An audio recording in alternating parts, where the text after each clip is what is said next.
Muy queridos hermanos y hermanas en el Señor Jesús, Salvador y Redentor nuestro, buen día a todos y a todas de la comunidad parroquial Cristo Salvador.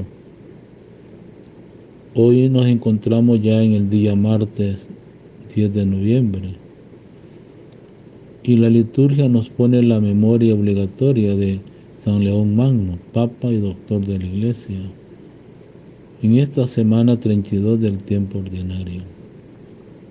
Las lecturas que corresponden a esta celebración de la palabra de Dios. La primera lectura de la carta del apóstol San Pablo a Tito, capítulo 2, del 1 al 14. El Salmo 36 y el Evangelio según San Lucas 17, 7, 10. Hermanos, preparémonos pues para iniciar esta reflexión, esta meditación, esta contemplación de la palabra de Dios. Vamos a iniciar con el canto Alegre la mañana, página 2. Alegre la mañana que nos habla de Dios, alegre la mañana que nos habla de Dios, alegre la mañana, en nombre de Dios Padre, del Hijo y del Espíritu, salimos de la noche y estrenamos la aurora. Saludamos el gozo de la luz que nos llega, resucitada y resucitadora. Alegre la mañana que nos habla de Dios, alegre la mañana que nos habla de Dios, alegre la mañana. Tu mano acerca el fuego a la sombría tierra, y el rostro de las cosas se alegra en tu presencia. Si la veas el alba, igual que una palabra tú pronuncias el mar como sentencia. Alegre la mañana que nos habla de Dios, alegre la mañana que nos habla de Dios, alegre la mañana. Que me ama cumplirá mi palabra, y mi Padre lo amará y haremos en él nuestra morada, dice el Señor. El Señor esté con ustedes y con tu espíritu. Proclamación del Santo Evangelio según San Lucas, capítulo 17, del 7 al 10. En aquel tiempo Jesús dijo a sus apóstoles: ¿Quién de ustedes, si tiene un siervo que labra la tierra o pastorea los rebaños, le dice cuando éste regresa del campo: entra enseguida y ponte a comer? ¿No le dirá más bien: prepárame de comer y ponte a servirme, para que yo coma y beba? Después comerás y beberás tú. ¿Tendrá acaso que mostrarse agradecido con el siervo porque éste cumplió con su obligación? Así también ustedes, cuando hayan cumplido todo lo que se le mandó, digan: no somos más que siervos, solo hemos hecho lo que teníamos que hacer. Palabra del Señor. Gloria a ti, Señor. Señor Jesús, que no viniste a ser servido, sino a servir. Enséñanos a ser auténticos discípulos tuyos, Ayúdanos, ayúdanos, Señor, a ser los primeros en el servicio y la entrega generosa, bondadosa por los demás. Hermano, ¿qué dice el texto? ¿Qué me dice el texto? ¿A qué me está qué me interpela, hoy la palabra de Dios? Hemos culminado las cartas de San Pablo, o sea, la carta que estamos llevando. ¿Ya? Si nos recordamos, pues, cómo estamos reflexionando la carta que estábamos viendo durante esta semana, ¿verdad?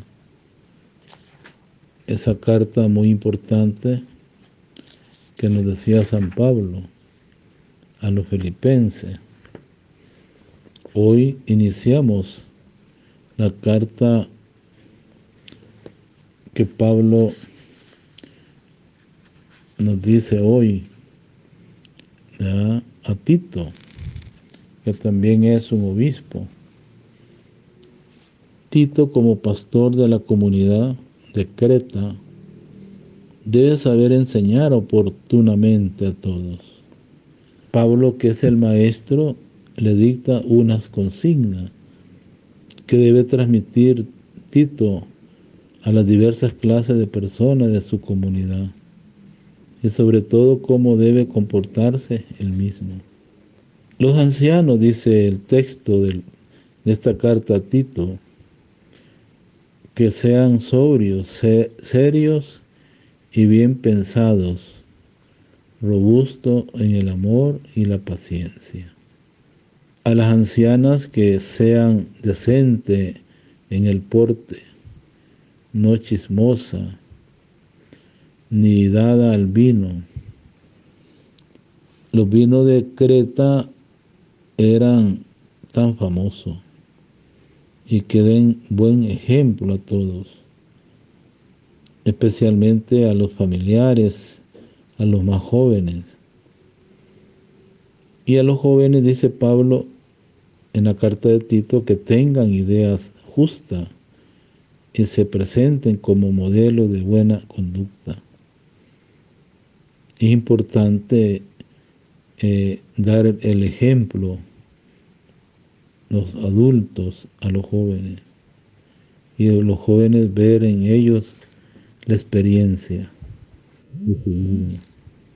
Tito, el obispo de la comunidad, que sea íntegro, sensato, intachable, de manera que nadie pueda achacarle nada, aunque las recomendaciones parezcan de virtudes humanas. La motivación que pone Pablo siempre es de fe en el tiempo intermedio que transcurre entre la aparición de la gracia de Dios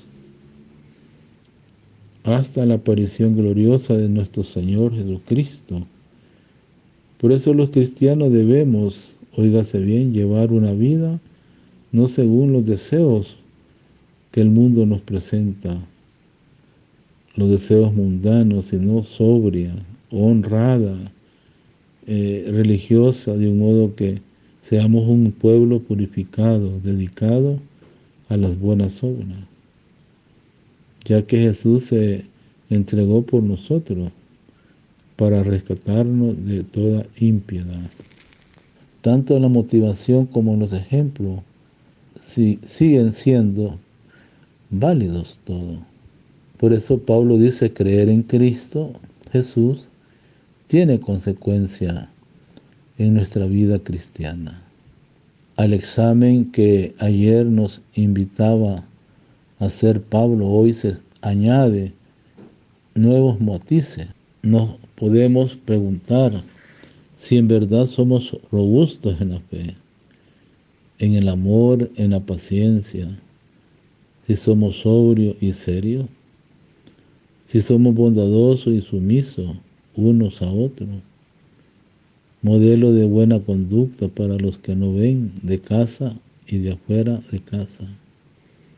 O si por el contrario se nos tendrá que recordar que no seamos chismosos, mal pensado, dado al vino, si no dejemos llevar por los deseos mundanos, es decir, por los criterios de este mundo, muchas veces opuesto a los del Evangelio de Cristo. Desde el obispo hasta el último bautizado, queridos hermanos, hemos de llevar una vida. ¿Cómo debemos llevar una vida los cristianos? Una vida digna de nuestra identidad cristiana. Un pueblo purificado, dedicado a las buenas obras, con la mirada puesta en Jesús de Nazaret.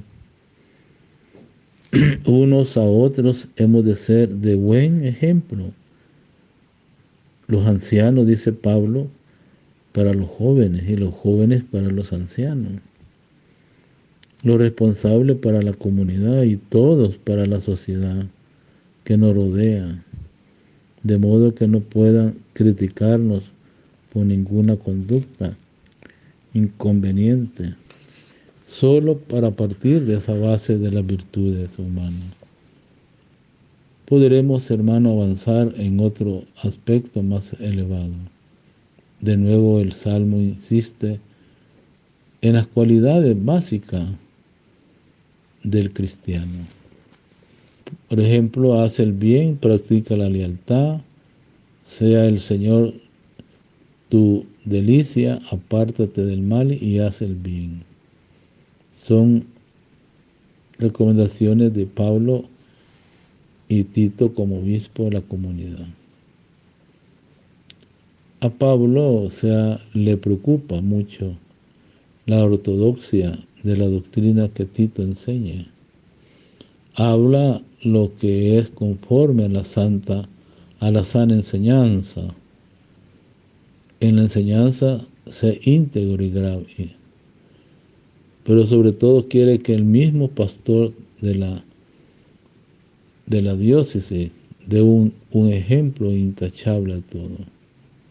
El Evangelio que hoy escuchamos de San Lucas, hoy nos dice este pasaje un poco extraño.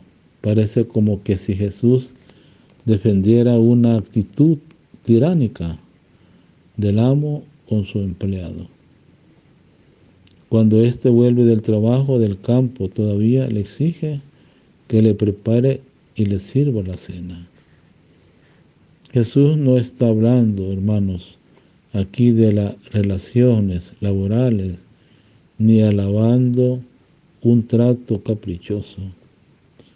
Lo que le interesa a Jesús subrayar es la actitud de sus discípulos ante Dios, que no tiene que ser como la de los fariseos, los letrados, los ancianos, los sumos sacerdotes, que parecen exigir el premio, sino la humildad de los que después de haber trabajado no se dan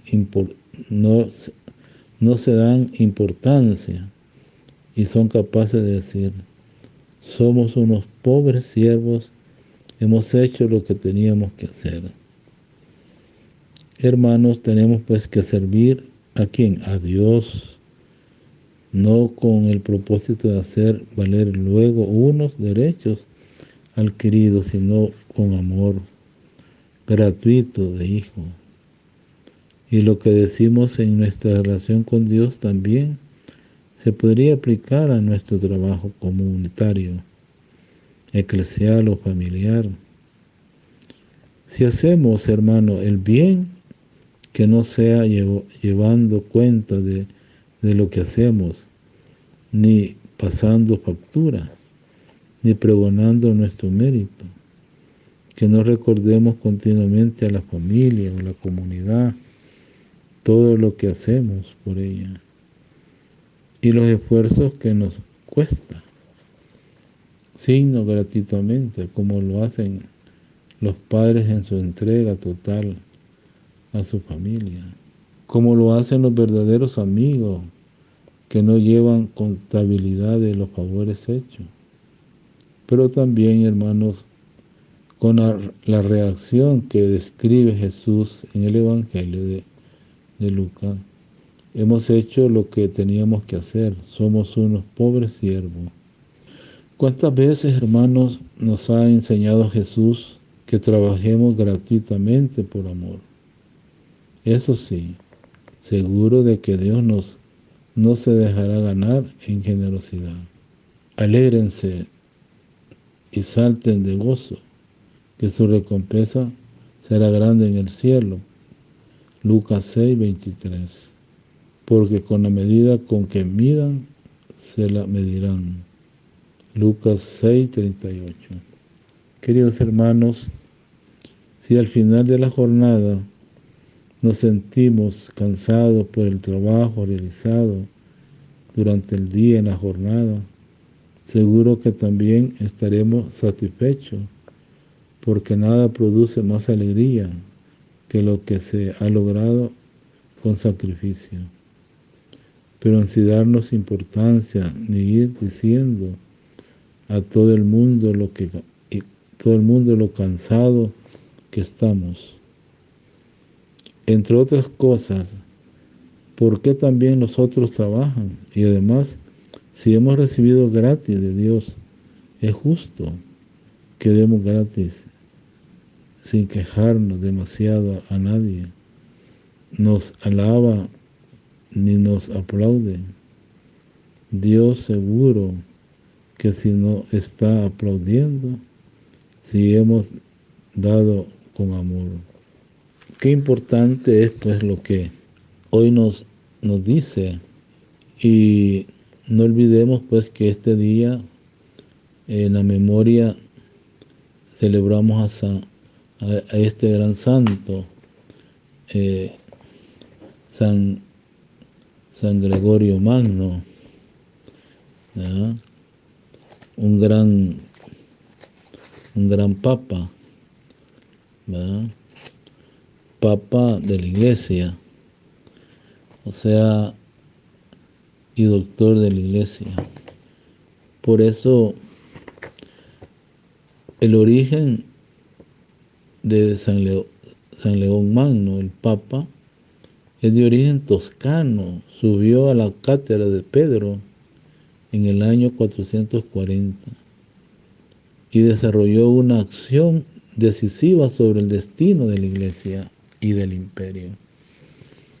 En el año 451, por tanto, durante su pontificado, se celebró el Concilio de Calcedonia, que definió la naturaleza humana y divina de la única persona en Cristo. Salvó a Roma de la invasión de los hunos, guiados por Atila, y consiguió mitigar el saqueo de los vándalos. Como orador y escritor, comentó las principales solemnidades litúrgicas y dejó una colección de sermones, preludio del magisterio papal, que habría de tener después tanta importancia en la dirección de la Iglesia. Murió en el año 461, fue reconocido como sobrenombre el Grande. Pero también la palabra que hemos escuchado, la carta de Tito, que Pablo pues escribe a Tito como obispo. Y el destinatario de esta carta, ¿verdad?, que hemos escuchado, Pablo es el responsable de la comunidad cristiana de Creta. Pero los temas que desarrolla Pablo en esta carta interesa a toda la comunidad, para que el mensaje del Señor resucitado pueda atravesar los confines de la comunidad de creyentes. Necesita del testimonio de todos. Sin esta colaboración de la comunidad, El Evangelio corre el riesgo de permanecer inerme, ineficaz. En el seno de la comunidad cristiana viven diferentes categorías de personas. Para Pablo tiene un consejo, una indicación para la marcha, una palabra de aliento para cada una de ellas. En primer lugar, el apóstol recomienda a los ancianos, a las ancianas, sobriedad, un estilo de vida digno, perseverancia en la fe recibida, generosidad en el amor fraterno. De este modo se convertirá en modelo para los jóvenes de hoy y para su familia, precisamente por su fidelidad a la palabra dada y a los compromisos asumidos. Hoy la palabra de Dios podrá hacer su recorrido en el mundo, gracias también a su colaboración. A los jóvenes, dice Pablo, les dirige palabras extremadamente comprometedoras, pero al mismo tiempo rica de luz y de gracia. También ellos están invitados a dar buen ejemplo a la gente de su edad por medio de una buena conducta, de un gran respeto recíproco, pero también de una palabra sana e irrepresible. San Pablo les recuerda que el enemigo número uno, el principal adversario que deben derrotar es siempre Satanás. Pablo, en la última parte de la lectura de hoy, nos ofrece que la motivación teológica, tanto de esta como de cualquier otra actitud o programa de vida, se ha manifestado la gracia de Dios que trae la salvación para todos los hombres. Ella nos enseña a renunciar a la vida sin religión y a los deseos del mundo, para que vivamos en el tiempo presente con moderación, justicia y la religiosidad del acontecimiento salvífico de Cristo Jesús. Esto es de su misterio de vida y muerte y resurrección. Deriva para todos nosotros un programa de una vida evangélica. Y el Santo Evangelio de San Lucas, capítulo 17, del 7 al 10, nos dice: ¿quién de ustedes que tenga un criado arando, pastoreando, le dice cuando llega al campo, ven, siéntate a la mesa? Hermanos, San Lucas hoy nos presenta en esta escena, en este texto lucano, nos encontramos frente a un pasaje típicamente de San Lucas. Lucas ve en Jesús esta figura, la figura de Jesús que está hablando todavía a los apóstoles, mediante comparaciones del reino de los cielos, mediante la parábola del siervo, después de haber hablado de la fe. Les presenta la necesidad de hacerse siervo. Una vez más sería más exacto decir esclavo de todos. Jesús remacha el concepto según el cual, en la lógica del reino, lo que cuenta, hermano, no es tanto lo que se hace, como la intención, el estilo, el método con que se obra. Jesús de Nazaret no quiere recomendar una humildad genérica, ni menos aún interesada. Le interesa más bien lo que sus apóstoles piensan y pretenden hacer cuando se pone a su servicio y al de su causa. Dios no tiene necesidad de nosotros, ni de nuestra ayuda, pero desea tener colaboradores que estén en plena sintonía con sus proyectos de salvación. que aquí y ahora se personifica en la figura de Jesús de Nazaret, o bien ordinarios. Pero incluso quien traduce el adjetivo griego inútil es la expresión, una traducción que desde cierto punto de vista nos ayuda a captar la identidad del esclavo evangélico. Acordémonos de las palabras de María: he aquí la esclava del Señor, que se haga según tu palabra. Ahora bien, lo que Jesús quiere enseñar es decir, fijar en el corazón de sus discípulos, es la actitud que Él hará suya la víspera de su pasión. Arremangarse de la ropa, servir a los hermanos y al final considerarse y declararse con toda sinceridad esclavo inútil. Confrontar Juan 13, 1, 17. Hay algo importante, paradójicamente, en esta enseñanza de Jesús. Sus palabras son duras, sin embargo, expresan lo más genuino que hay en el Evangelio. Queridos hermanos, la meditación de hoy podríamos sacar como el tema principal es el servicio. El tema del servicio, como es obvio, corresponde a los apóstoles, pero en última instancia se dirige a todos los bautizados, todos los cristianos, los creyentes. El Concilio Vaticano II ha restituido a todos el deber concreto de hacerse siervo en la Iglesia y en el mundo para el bien de los hermanos.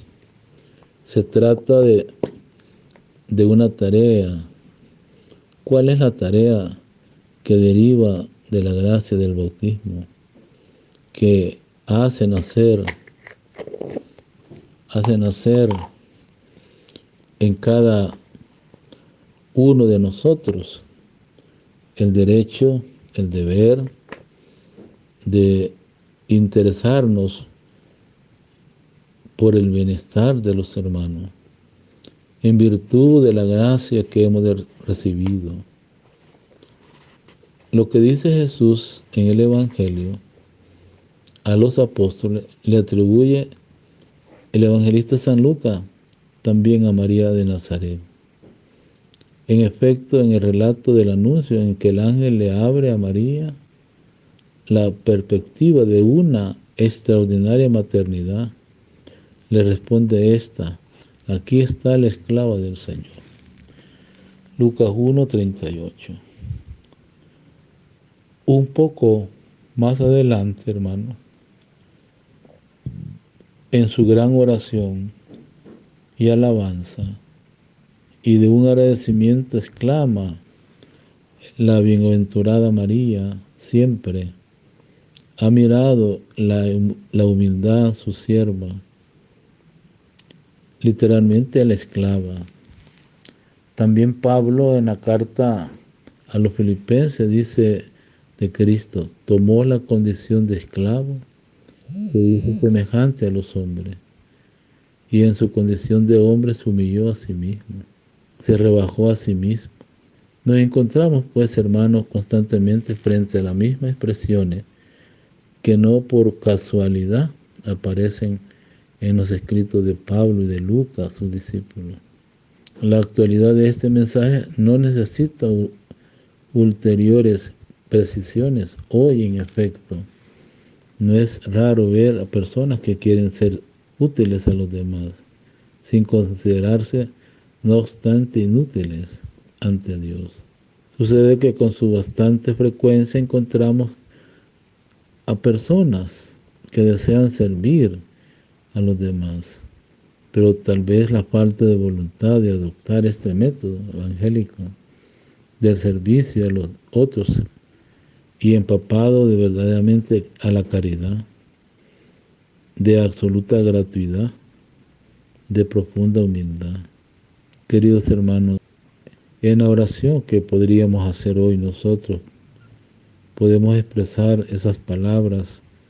Podríamos decir: Señor, he intentado construir una comunión basada en la rectitud porque tenía hambre, de una rectitud consumada en comunión, pero he oído que me decían siervo inútil. Señor, he obrado con valor y con la parte más transparente de mí mismo, sin buscar componendas, pero las consecuencias aún atemorizado a quienes nos ven todo lo irredento que hay en su poder. De la muchedumbre ha salido el grito, siervo inútil. Señor, tengo mucho deseo de oír que hay necesidad de mí, porque la vida no me ha reclamado todavía todo, pero me encuentro abandonado y solo, siervo inútil. Tú me dices, ten fe, has hecho lo que debías. Por eso debemos contemplar hoy, en esta carta de Tito, ha aparecido la bondad de Dios, nuestro Salvador, y su amor al hombre. Gracias sean dadas a Dios, que ha hecho ahondar en nosotros el consuelo en medio de esta peregrinación, de este destierro, de esta miseria, antes de que apareciese la humanidad de nuestro Salvador. Su bondad se hallaba también oculta, aunque esta ya existía, pues la misericordia del Señor es eterna. Podríamos interrogarnos, pero ¿cómo? A pesar de ser tan inmensa, iba a poder ser reconocida. Estaba prometida, pero no se le alcanzaba a ver, por lo que muchos no creían en ella. Efectivamente, en distintas ocasiones y de muchas maneras habló Dios por medio de los profetas. Hebreo 1:1. Y se decía, yo tengo designio de paz y no de aflicción. Pero, ¿qué podía responder el hombre que solo experimentaba la aflicción e ignoraba la paz? ¿Hasta cuándo vas a estar diciendo paz, paz y no hay paz? Podemos ver Jeremías 29:11. A causa de lo cual los mensajeros de paz lloraban amargamente. Isaías 33:7. Diciendo, Señor, ¿quién creyó nuestro anuncio? Isaías 53:1. Pero ahora los hombres tendrán que creer a sus propios ojos, ya que los testimonios de Dios se han vuelto absolutamente creíbles. Salmo 92. Pues para que ninguna vista perturbada pueda dejar de verlo, puso su tienda al sol.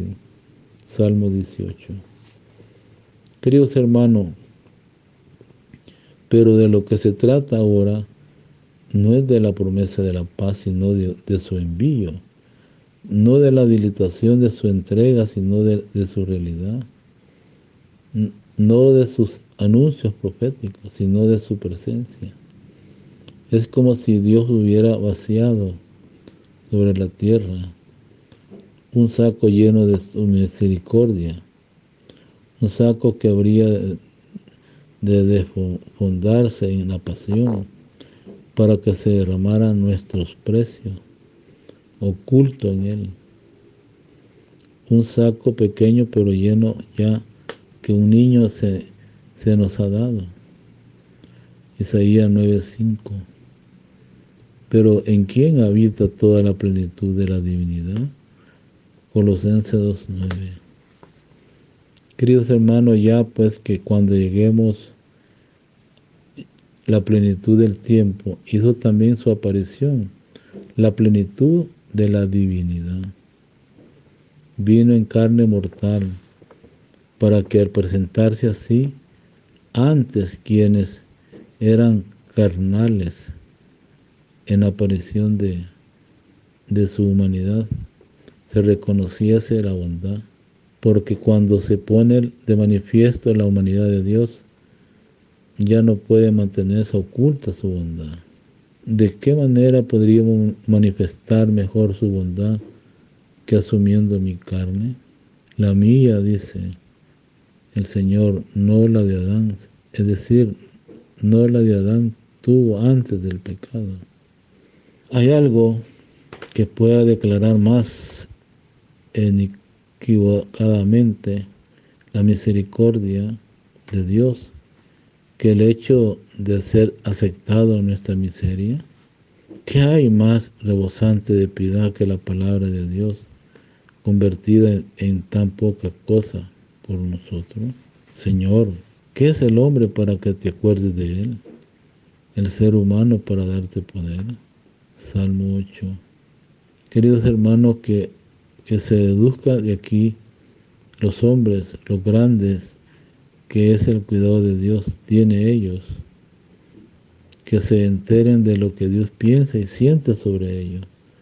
No te preguntes tú que eres hombre por lo que has sufrido, sino por lo que sufrió Él.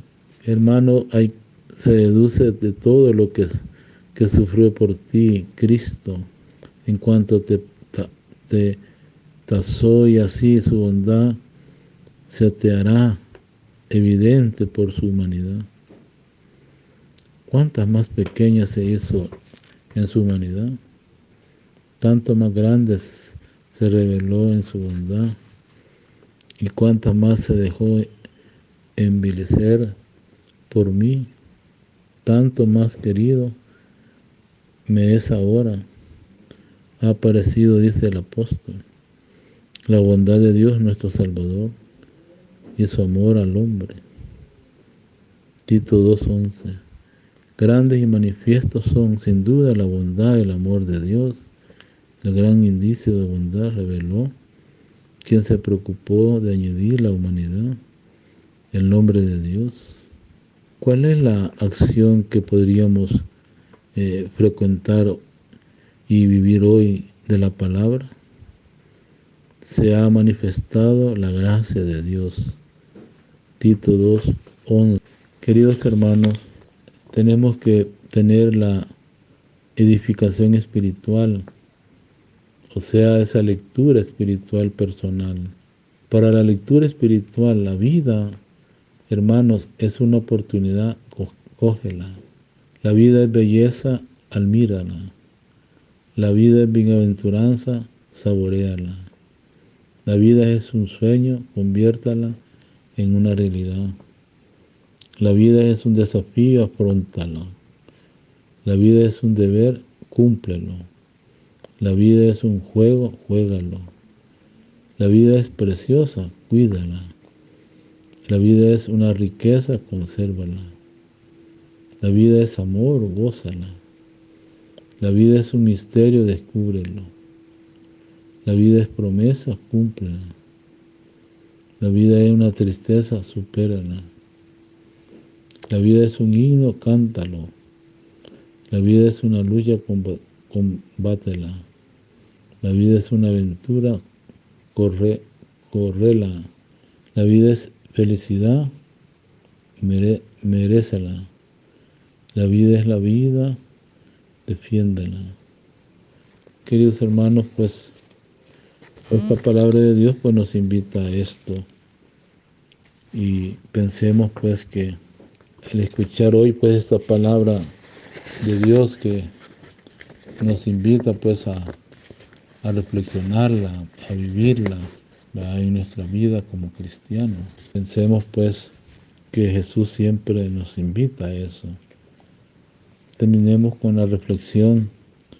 Preguntémonos, ¿llevamos una vida cristiana que a los ojos de los insensatos es inútil, pero justa a los ojos de Dios?